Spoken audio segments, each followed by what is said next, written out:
विद्यार्थी मित्रांनो, आपण गणितामधील एक अत्यंत महत्त्वाचा पाठ या ठिकाणी पाहणार आहोत, ज्या की पाठाचं नाव आहे गणितात शून्याची भूमिका काय आहे।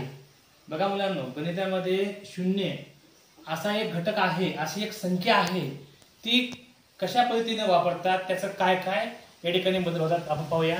बघा, जेव्हा आपण बेरीज करतो त्यावेळेस ज्यावेळेस आपण विचार करतो शून्याचा, लक्षात ठेवा आपण काय करू, या ठिकाणी 5 मध्ये शून्य मिसळला तर उत्तर 5 येते। म्हणजे या ठिकाणी कुठलाच बदल होत नाही, सेम टू सेम तीच संख्या येते। बघा, ही पण 5 आहे, उत्तर पण 5 आलं।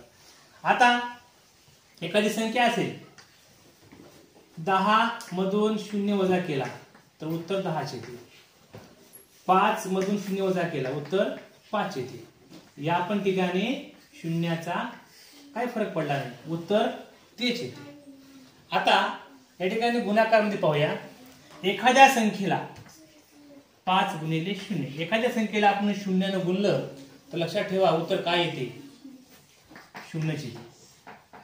इथं 667 घ्या, किती संख्या घ्या, उत्तर काय येणार, 0 ची येणार। म्हणजे बेरजेमध्ये काय फरक पडत नाही, वजनामध्ये काय फरक पडत नाही,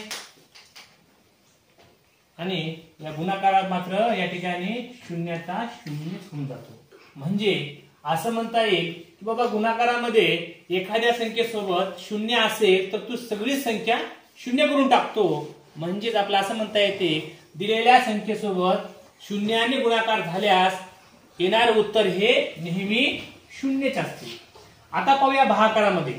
मुलांनो, ज्यावेळेस भागाकाराची गोष्ट येते अशा वेळेस लक्षात ठेवा, मी समजा असं लिहिलो 5 भागिले 0, याचं उत्तर काढलो तर मुलांनो याचं उत्तर आपल्याला काढता येत नाही, आपल्याला अपरिभाषित असं देखील म्हणतो। याचं उत्तर या ठिकाणी आपल्याला काढता येत नाही। याचं उत्तर कसं येत नाही, लक्षात ठेवा, छेदस्थानी 0 घेतला की उत्तर काढता येत नाही। पण लक्षात ठेवा, हाच 0 जर अंश ठिकाणी असेल, उदाहरणार्थ 0 भागिले 5 असेल तर उत्तर मुलांनो 0 येते। म्हणजे आपल्याला असं म्हणता येते की गुणाकार आणि भागाकार, आता गुणाकार विचार केला तर एखाद्या संख्येसोबत 0 ने गुणला असता तर ती सगळी संख्या 0 बनते।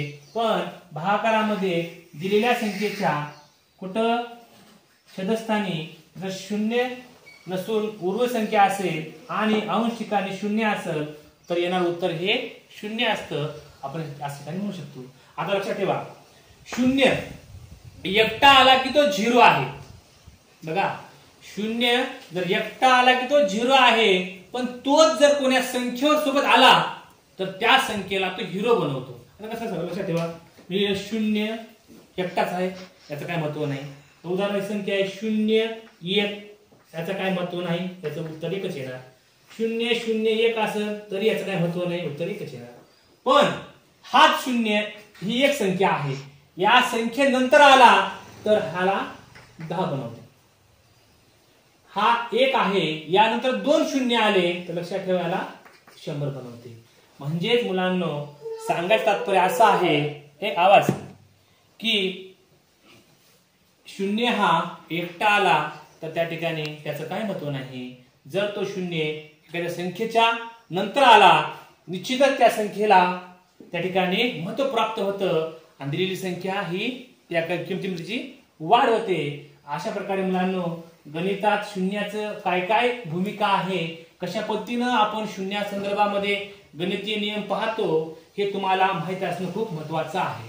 सर्वांनी हे लक्षपूर्वक पाहावं। समजलं का सर्वांना? समजलं?